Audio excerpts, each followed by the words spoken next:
So welcome everyone by the online webinar of Building a Greener Future, how gamification is leading the way towards climate action. In this partly online version of the Groene Peper 2022. The Groene Peper is the event for a sustainable future in education. And today we are all here to get inspired by these great speakers, but we are also here to network and to connect. So I would say, despite the online version of the webinar, use this opportunity to connect with each other through the chat, introduce yourself, let us know something relevant about your reason to visit this session, for example. Anyway, I am super excited to see all the names coming in, joining the session. Great how many participants are interested.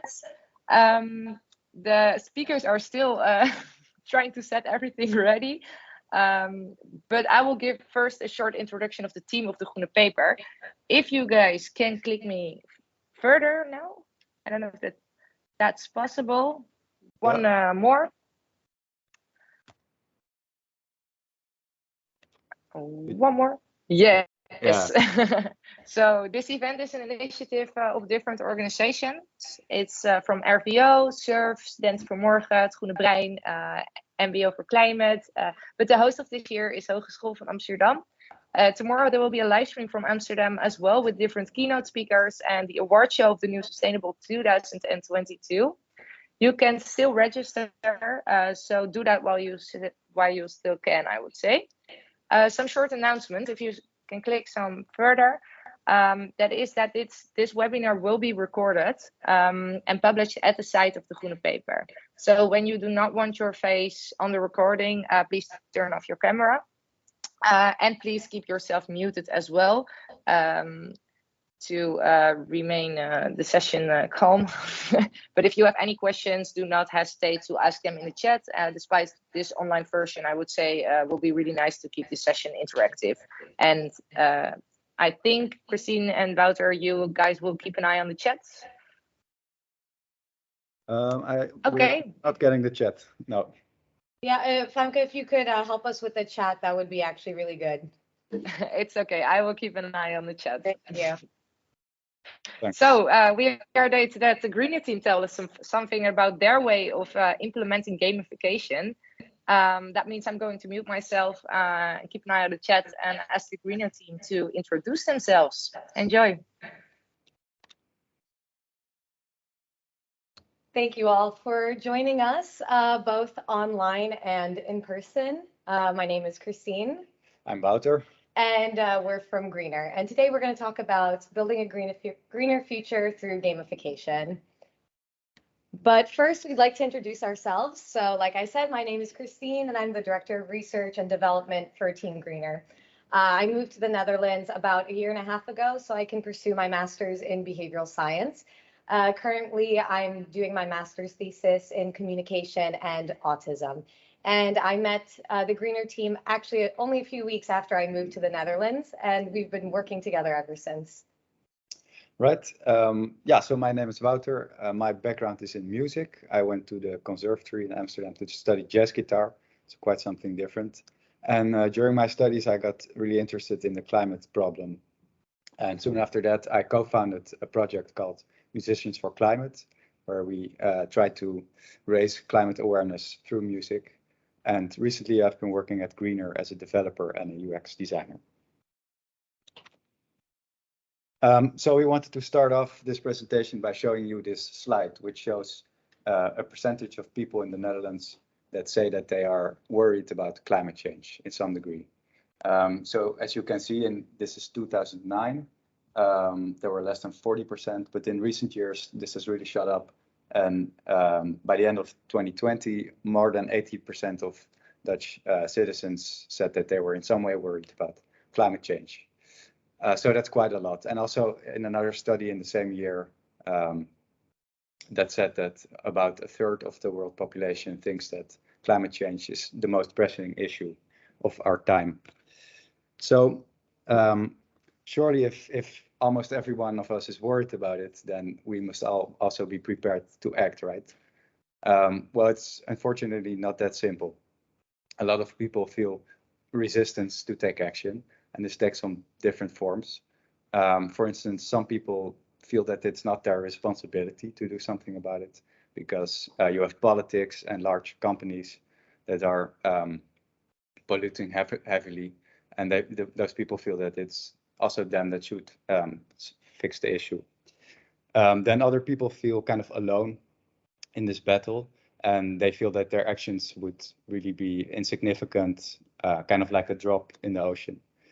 And then lastly, some people would really like to do something, but they feel overwhelmed and they just don't really know where to start. So these feelings all lead to a lack of motivation. So yeah, it's true.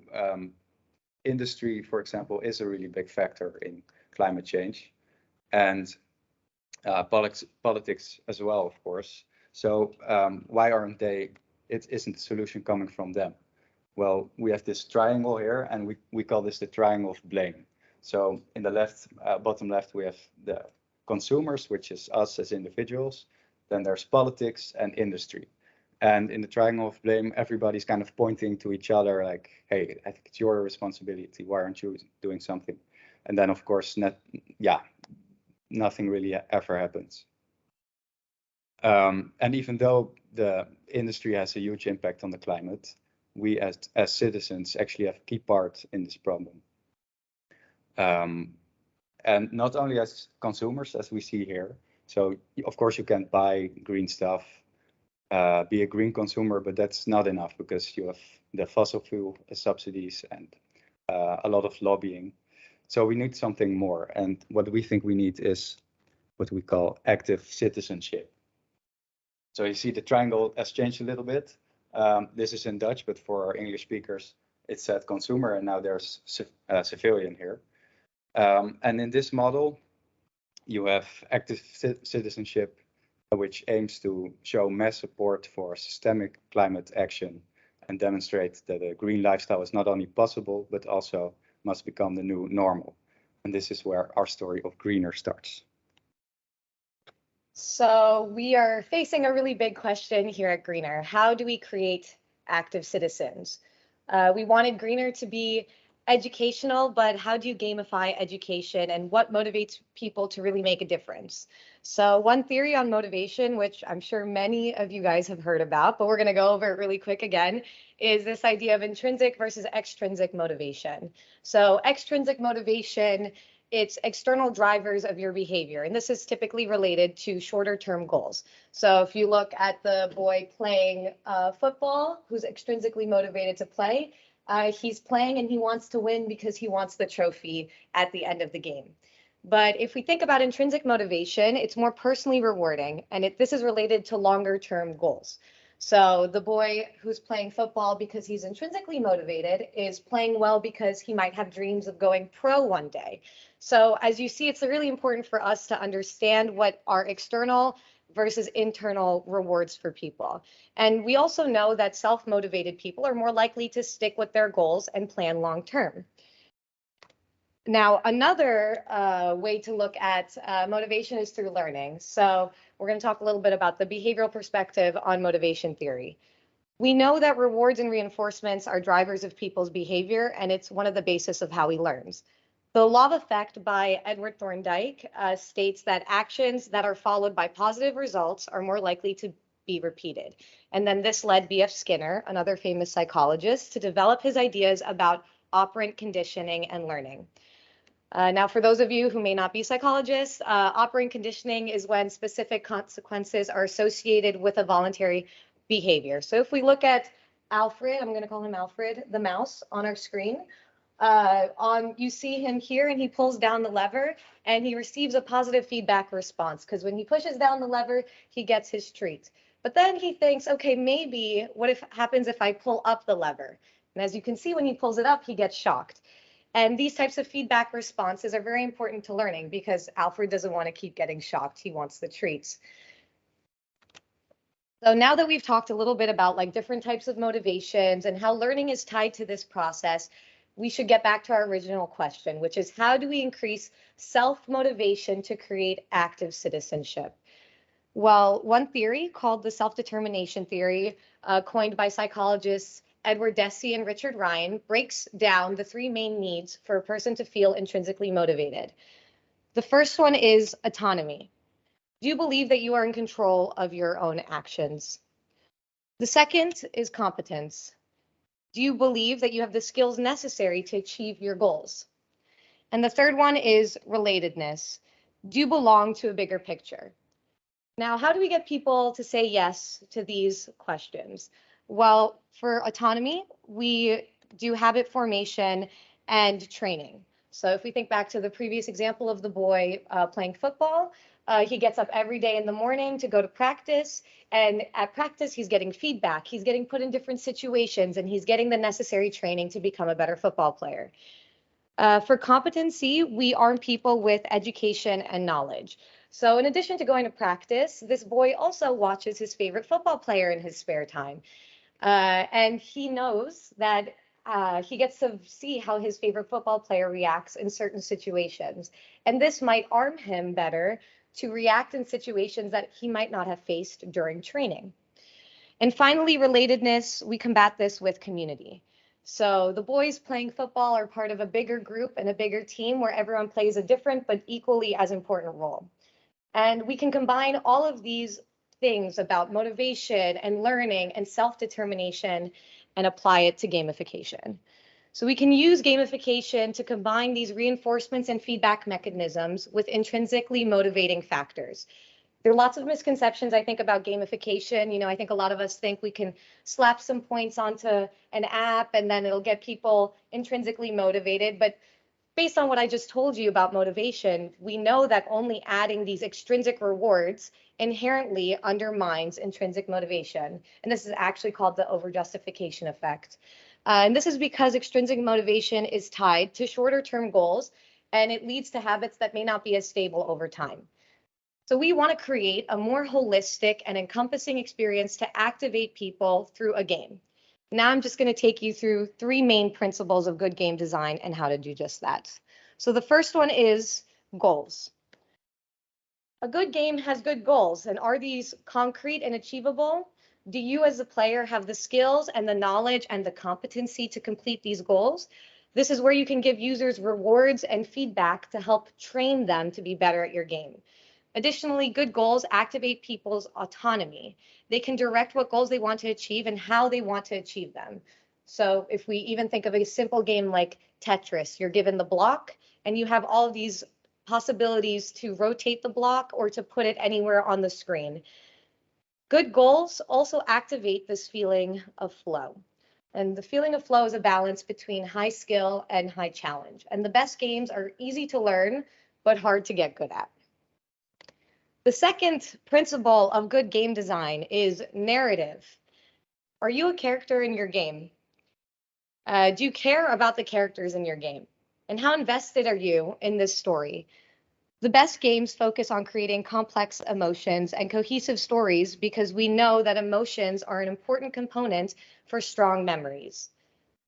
Additionally, good narrative feels related. It creates this feeling of community. So how are you relating to the rest of the characters in the game, right? We can think of Sims, of Animal Crossing. And lastly, we have controls. So a good game has seamless controls.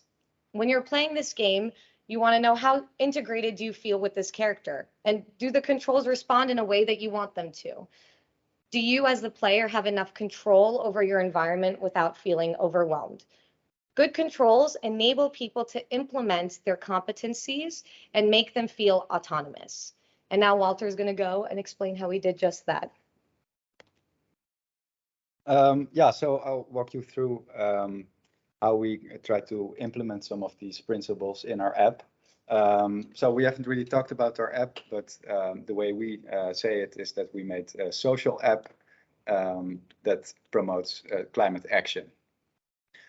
So what did we do for goals? So goals have to be concrete and achievable, basically. And since it's a really big issue to tackle, we decided to subdivide climate action into 7 categories. So I'll go over them in case you can't read it. We talk about food, living, consumerism, transport, services, learning, and outreach. or action. So furthermore, every category is broken up into what we call missions, which is kind of the gamified aspect. So for instance, here with services, you have a mission for green banking, for green insurance, and for green pension. So these are kind of money related things, also important. And then to make it even more achievable and concrete, we divided the missions up into small steps that you can do. So as you see on the right, in the green banking mission, for example, you start with a small introduction where you earn some trivial amount of points, but it's a start. And then you learn what is a green bank. You check how green is your bank. So it gets increasingly difficult, increasingly towards action. And in the end, you really switch banks. So it's like a step-by-step process that helps you achieve your goals. All right, so narrative. How does that work? Well, when you enter the app, you create a profile and you start at level 1, as so many games do. And in our case, at level 1, we call it like a twig. We have all these plant names for the level. So you start as a small branch and then you grow into a bush and you become a tree. And at level 20, you're a climate guru and you completed the app. So kind of made a little fun thing out of that. So that's your character. And of course, it's a social app, as we mentioned. So you're interacting with other characters or players or people on the app. So that helps, you get a sense of community and relate to the other people. Let's see if we have some examples. Well, you can see here in the timeline, there's friends challenging you to do certain challenge, or you have teams and you can see what missions friends did. So that all helps the narrative. Of course, you can also track your progress. So we were thinking a lot about this. You want to keep track of progress as part of motivation, but how do you what's the measure for active citizenship, as we talked about? This is really difficult. You can try to do it with CO2 reduction through your actions, but this is really, doesn't really reflect that nicely. So we decided to go for our own point system. We have these leave points and earning them levels you up. So that's kind of how you track it. And you're also keeping track of what missions you finished. So there's like a real completion aspect to the game as well. And finally, there's an environment where you can find friends and invite them and chat with them, also helping the narrative. All right, so the third part of good game design, as Christine talked about, controls. How does our app feel to control? Well, we thought it was really important for people not to get blocked in their intentions. So, for instance, somebody might be interested in concrete action, like doing the missions, doing them all, and then they feel good about themselves. Maybe someone else is not so much interested in that, but would like to see what kind of events are happening in the climate space that I want to attend. Or yet someone else is more interested in the social aspect and they want to find groups that they can interact with and get some inspiration from. And these are all paths that you can choose yourself. So we're not blocking you from going either way if you want. How do we keep improving our features and keep learning so that we know how best to create active citizenship? Well, we do this through testing. Why is it important for us to have strong testing practices? Well, it's important for all businesses to have this, so you don't waste time building a solution to a non-existent problem, because we know that startups don't starve, they drown.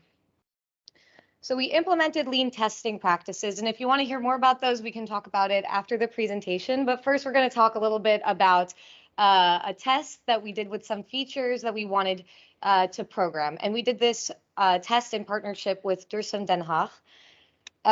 We tested 17 people, which I know in regular standard research practice may not be enough to conclude any major to find any major conclusions, but for app testing, it's actually very good, because it's even if 5 people tell you the same thing in a row, then in app testing, that's significant enough for you to listen for. So we had some designs, some mock-ups that we presented to these people, and we conducted 30-minute open-ended interview questions with every individual. And then at the end, they got some gift cards.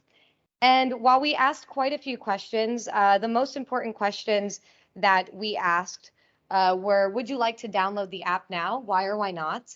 Would you recommend this to your friend? And to tell us the best and worst thing about each feature. I'm not going to go through every single question that we asked, but it's really important to ask these types of questions because they help you understand what types of solutions there are already to your problem. Because if someone's saying like, no, I don't really want to download the app, then why should you be building it in the first place? And this can lead to key ideas, perhaps, that there are better, freer versions already in existence, and then therefore your app wouldn't necessarily be solving a problem, or there might be something smaller that you can fix. All right, so as Christine mentioned, we came up with some different ideas, and basically we wanted to find some different approaches to find out how our users want to interact with the community. So this is really about the social aspect. And we came up with 3 concrete ideas. So the first one is what we call team challenges. So now in our app, you can get in a team and invite some people, and you basically have a chat and a leaderboard functionality. So that's kind of the interactive part. And then we wanted to add on to that. So we came up with the team challenge where you're able to basically challenge your members in your team to do a certain challenge. And in this case, you challenge them to eat a vegetarian diet for 30 days. I guess most of you are aware that nutrition is a big part also. So there's a little bit of information, and then you do the challenge, and after 30 days, if everybody made it, you get some team points. So that was idea number 1. The second one is also really common in social media. You see this a lot. We encouraged our participants to walk through the whole green banking mission that I showed you earlier. And after they switched to green bank, of course, they didn't have to do it real time. They were encouraged to share their experience. And as you see on the right, they just made a post on their timeline, which their friends could see. Then the third new idea was to have friend suggestions, also something you encounter on social media platforms sometime. Let's say you're doing something in the app, you went to an event where you maybe talk to some people, and then afterwards Greener wants to connect you because you were both there. And in this case, person named Rory, we found her and we connected with her, and immediately she invited us for another event. So those were 3 ideas that we tested. And of course, we'd like to tell you the results, but before that, we're interested to hear what you think was the most popular feature. So Femke, if you would like to do the poll right now. Sorry, the poll isn't, I haven't informed you guys. Sorry, the poll isn't this. So I think you can ask the question and just put it in the chat for for everyone. All right. Yeah, let's put it in the chat. We have a small live audience here, so maybe we'll ask them. We can raise some hands. So who of you thinks that the first feature, the team challenges, was the most popular one? That's nobody. Maybe I'll sum them up again. So we had the easy to forget. We had the team challenges. We had the sharing a post. And then thirdly, we had the friend suggestions. So you can take some time to think about it. So are we getting the chat now? Let's see.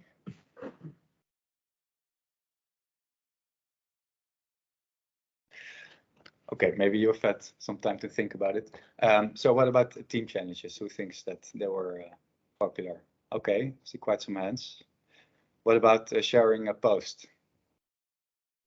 Also some people, a little bit less. And what about the suggestions? One really interested person. All right, great.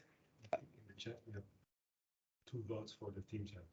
Okay, in the chat. And what else is 2 votes for the team challenges in the chat? Okay. 1 vote for the suggestions.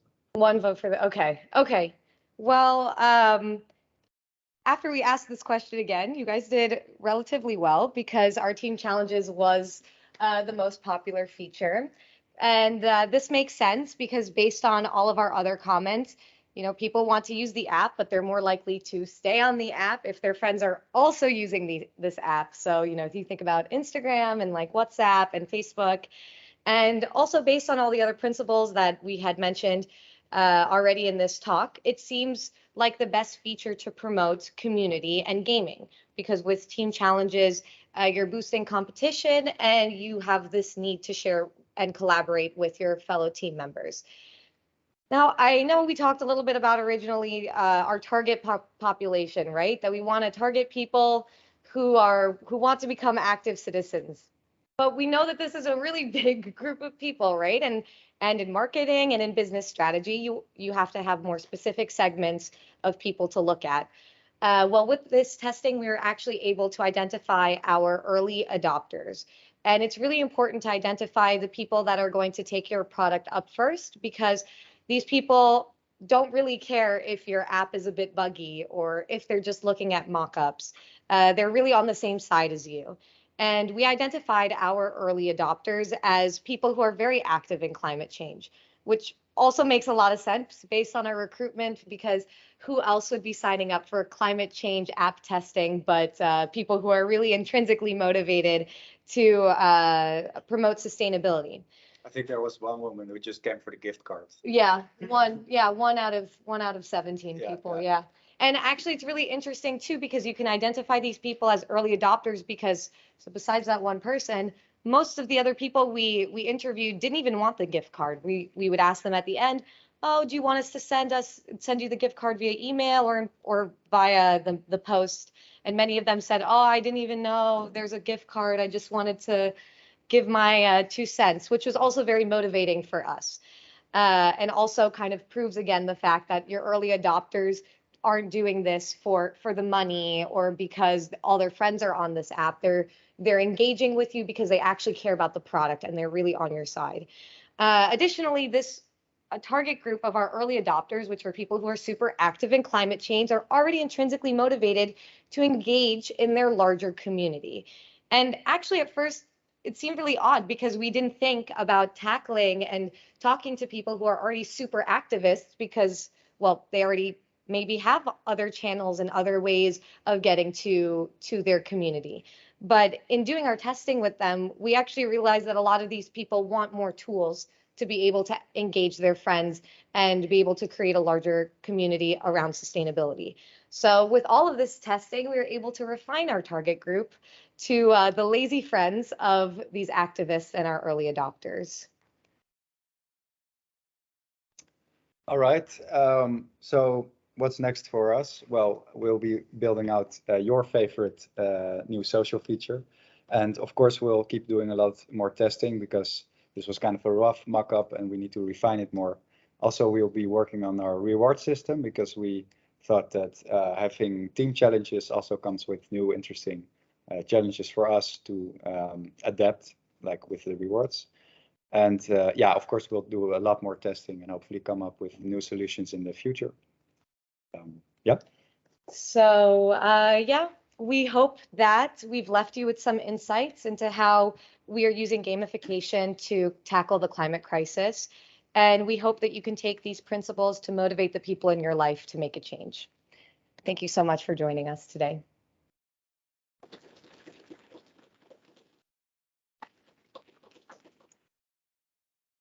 So yeah, if anyone has questions, I think we have some time for that. Femke? Let's put them. We have some time for questions. I'm looking at the chat now. If anyone has a question, please feel free to unmute yourself as well, I would say.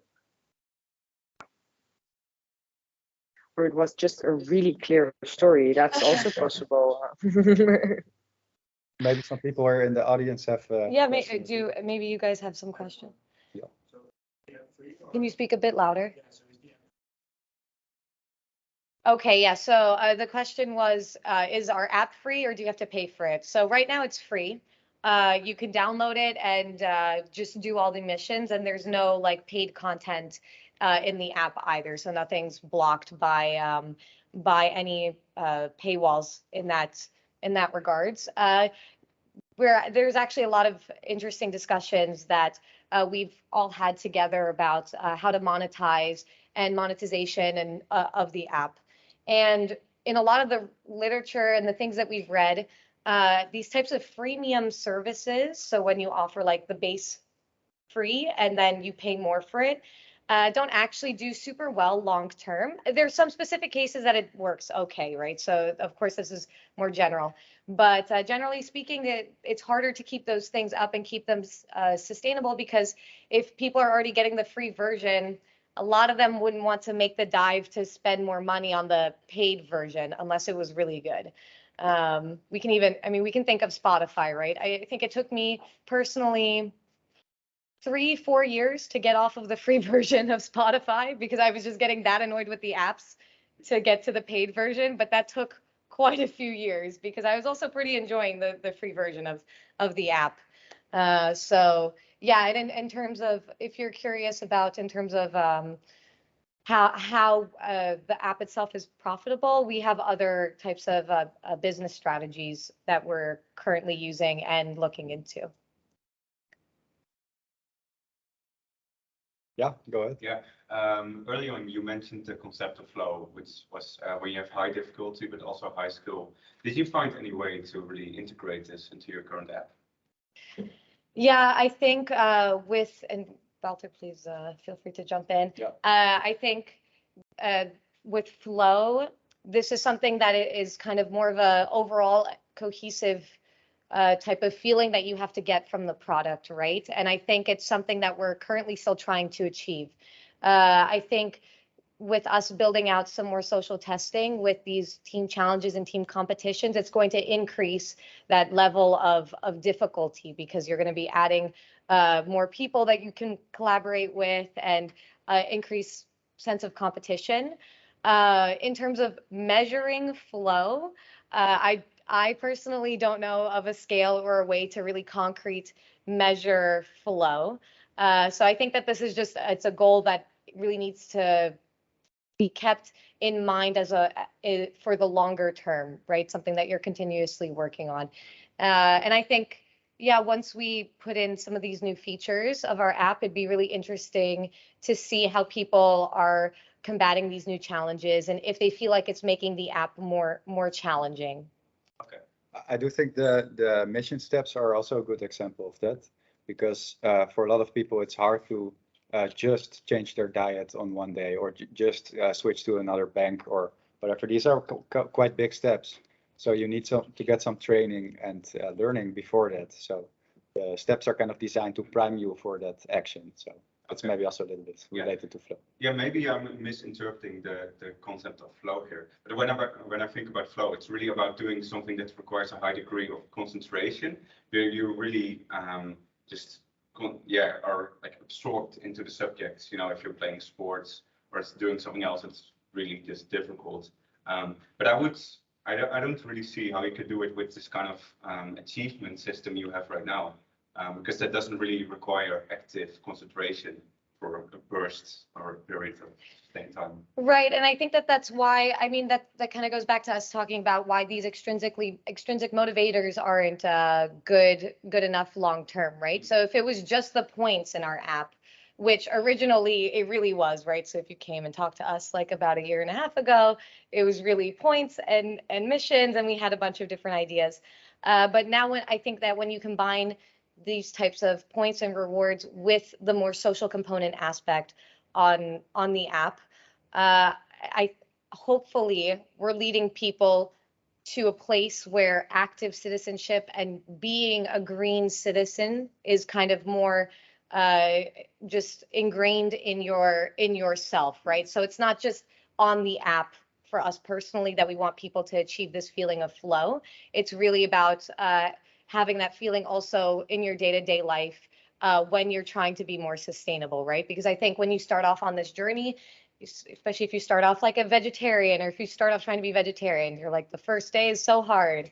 The first week's even harder. You go out to a restaurant and your friends are eating meat and you're like, oh no, I cannot eat that. But then the more and more you do it, the challenge seems a little lower and your competencies and your skill gets better because you're doing it more and you're probably also reading up more about being vegetarian and and vegetarianism. So yeah, I think it's this with the concept of flow. For us personally, it's something that we're trying to help people achieve, not just within the app, but also outside, so that they can live a greener lifestyle. But I mean, I think they're really easy examples of flow in like regular video games, right? If we think of Zelda, Breath of the Wild, right? I love that video game. And at first you're really confused about how to use the controls. You don't know how Link is moving his sword. You don't know all the combination moves. But when you're playing it more and you're getting trained and you're versing other bosses, the easier ones, you're getting trained more and then you end up learning these harder move combinations, right? So when you get to the final boss, you feel like you're in flow because you already visited all of these smaller villains and you know all the controls now, right? But that's also within a game. But with Greener, with our project, we really want people to be able to take these competencies and this training outside of the app. Yeah. Okay, that makes sense. Okay, cool. Thanks, that's good. No, it was a good question. It was a good question. Yes, Michelle, go for it. How will you study the target group of lazy friends if the I don't, if people didn't hear that, she asked, how are we going to study the target group of people with lazy friends? If you wanted to. Yeah, it's a really good question. I think you can maybe study them indirectly a bit by seeing how willing the early adopters are, so they're more activated friends, how willing they are to kind of invite them. I think because they know them really well, probably that says something about that. Yeah, otherwise, a really good point. Yeah, I think, I think how we're planning on doing it is after we identified this group of early adopters, right? Which, like I had mentioned before, we actually didn't think that they would be our early adopters. We have discussed what we're trying to do now with Greener, with our social testing, is trying to build out some more of these social and communicative and community building features together, right? Because I think we have the autonomy and the competencies down. And the third factor we talked about was relatedness, about feeling intrinsically motivated, right? So that's why we want to focus on that. And after doing this testing and identifying our early adopters, I think we realized that perhaps some of them, when they're using the app, they'll be able to create their own teams from their own network. And so, again, like Wouter said, by us being able to measure their willingness to share this with their friends on the app, that'll also give us a better indicator of if this is a right solution for the problem that we're trying to solve. All right, go ahead. Just looking in the digital audience also, I don't see any hands right now. So please go ahead. So I was wondering about if the app features any kind of tracking, because like I feel for many people, practical solution is kind of flexible, eating less, traveling less, kind of things. But I also see that it's kind of hard to implement, to like actually be in a flow state and like tracking everything you eat and so on, and seeing progress. I was wondering on your plans there. Yeah. Right now we don't really track that. We kind of leave that up to you to track it yourself. And I think the whole reward system is mostly based on that you want to do it for yourself, and you're not gonna lie to the app, right? Like you're not gonna say. I don't mean like tracking that I'm not lying, but I just mean like, so I didn't see in the mockups anything of like where I would, for example, enter the amount of times I eat meat. So like every time I eat meat, I'm entering it. Yeah, that's a good one. I think, well, we haven't implemented it yet, but I imagine, for instance, with the team challenge, if we would do that, then I think it would be a bit harsh to say everyone has to do it every day of the month. Otherwise, the challenge fails. So I think we'll likely implement something that you have this threshold and you can like check it off every day, you know, like did you do the challenge today? And if not, it's okay to miss a day, but maybe then if you miss too many days, then you won't make the threshold. And and something we're discussing too with this threshold, just to kind of continue on the thought you were saying, is that we also realize that, okay, maybe if you go vegetarian for 15 days and not the full 30, we shouldn't be punishing you for that, right? So currently we're discussing ways that we can also reward more flexible types of rewards to continue to encourage people on their journey. So even if they only did 20 out of the 30 days, they'll still feel some sort of reward. We're discussing right now exactly how we want to do this, bless you, and how high or low we want this threshold to really be. But yeah, I mean, if you guys have any ideas, we're also always happy to hear them. But I think that that's a very good point too. So it's more, I think also these ideas on flexibility are very good because it makes your goals more personal, right? And I think that that really ties into more, again, the narrative aspect that I spoke about, good game design, as well as the autonomy aspect that I spoke about, intrinsic motivation. And I think that one of the troubles, like I had mentioned with just app designing, and I'm sure that you guys know as well, is like I had mentioned before, that startups don't starve, they drown. So you can have all of these great ideas and stuff, but we also want to make sure we have a good balance between personalization without it getting too overwhelming. So that's always a really big challenge that I think that you're always trying to mitigate in startups. Yeah, in the back. You also said that you get friend suggestions based on the web. So is it accomplished through some location tracking? Yeah, so that was actually just a mock-up. We didn't implement any logic yet behind it. We just wanted to see how people responded to that. But I imagine that, yeah, probably location tracking would be nice because we're focusing on building community, and I think community is also can be really local. You know, it's interesting to see what people are doing in your town, for instance, or the city where you live. So then you would need something like that, yeah. But we haven't implemented it yet, so maybe in the future, yeah. Okay. Are there any questions from the people watching online? You can type it in the chat if you'd like to.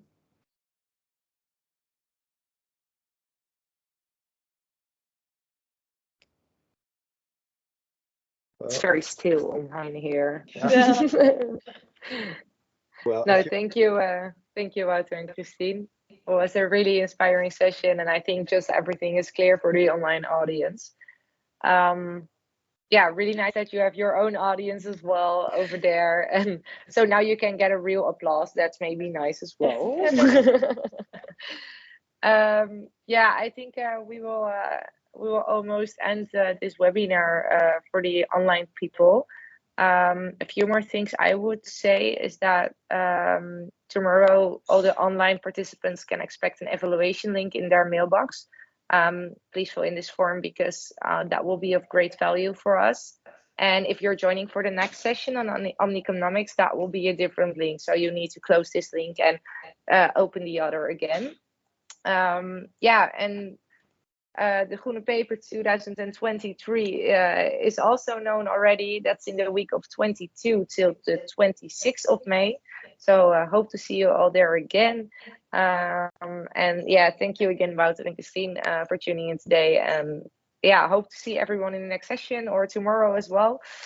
Yeah, and have a nice evening. Thank you so much. Thanks so much. Yeah. Okay. Bye-bye. Okay. Bye-bye.